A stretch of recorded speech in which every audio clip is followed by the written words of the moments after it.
Kan hmuh lai hi Monica nia tichuan a pasal John a awm bawk a an pahnih hian nupa an ni a an lan dan chuan nupa hlim tak le in ngei tak angin an langa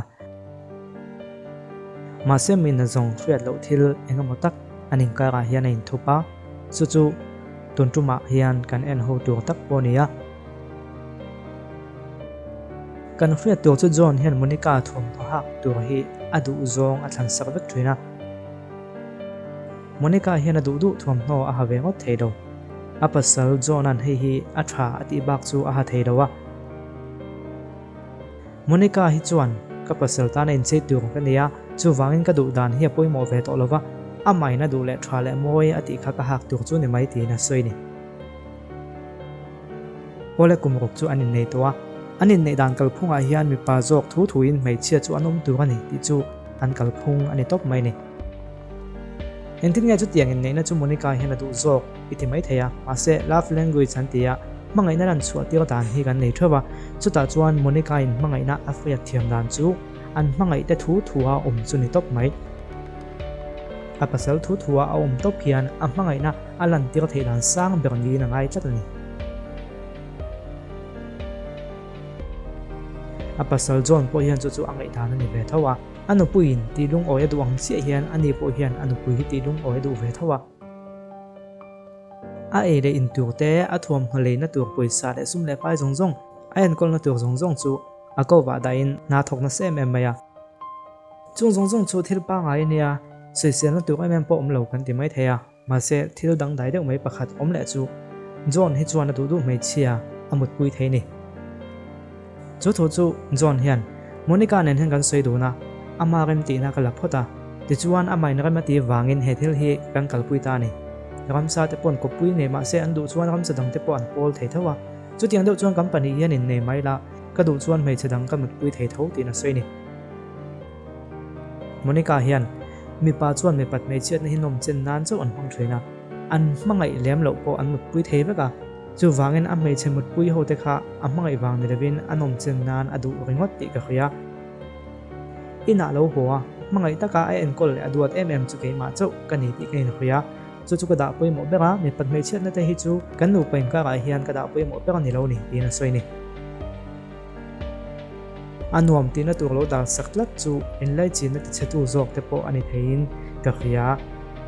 chu wangin nuam a tiap piang ti tur kan zalen na ka pek tel hi ka hmangai ni chuna ngai ni chu chuan ka hmangai zia atirang chiang zuwa zok ani ti na ngai bok ani chu tiang ani lai chuan Monica hian fa nei ero chu du lova a chan chu nu thatak kan ni theilon in ga khelova kan kho sak dan en hian no pang selen na tan chuan a fu lem lo ti ro kan pomani ti nan soya John hian mi ten an tin nge min soi ti chu kan ngai poi mo lova a thian te lo leng hian a chang chuan an hau thina inom dan hi dik lo ti nan zil fo maya ma se company in ka fel chuan chu poi mo ba ni ti nan soi ni ole tun lai khovel sual na sang zela hian ngai dan dik mel deuh mak deuh atam to khop maya anni po hian kanin ka kan lim chuan chu tok mai lom ti chu an thu pui bekani chu adik khop mai an lim box si ni chu wangania Christian thurna tang lo hi chuan nun hi akal sual ma maya kan pathian thuwa chuan midang te ta namal somna ni hi thu pui poi mo ber te zinga mi nia mani chawin ngai tuwa midang te ngai poi mo lo ni hi Bible zong tir na kal tlat ani ama isu ngai po he khovela lo kal la ya angai poi mo ber chu midang te ta namal somna khania kan hlim chuan to ka lom tia hian lung oi tai la chu kan hlim na ma se midang hlim lo na kan him na ma se kan society ta na him si lo kan lung oi na ma se kan nam ta na lung oi thak lo ni si hi kan ching chho tam tel do na ni mi zo thalai te pathian thu dik taka hian kan har thar angai zel do na kan nuna nia hang te chu ti in zo tir na hian kan thalai te po alu chuana sa to maya ma se Christa zui tu nia kan in chala ni chuan mani aya midang te da poi mo na nun hi kan kalsan tak thei do Abraham he na nangmal som na niang cheti tu pathian kha kan pathian na ni nga inu la pa ten hlim lo chuan I hlim na kha hlim na dik ani thei lo ni in nam a him lo chuan I him mo in ti na kha him na dik ani rawa i thian tha ten lung oi lo chuan i lung oi na kha lung oi na dik ani thei lo ni ka ngai dan ania ka du danin ka comment ani mai lom ka ngai dan ania ka nun ania ka du danin ko omang chu ka du danin ka comment ani mai lom ti dawin nang chu Krista zui tu Krista ring tu ini si chuan nang mal som na niang che ti hi ikal pu yangai tat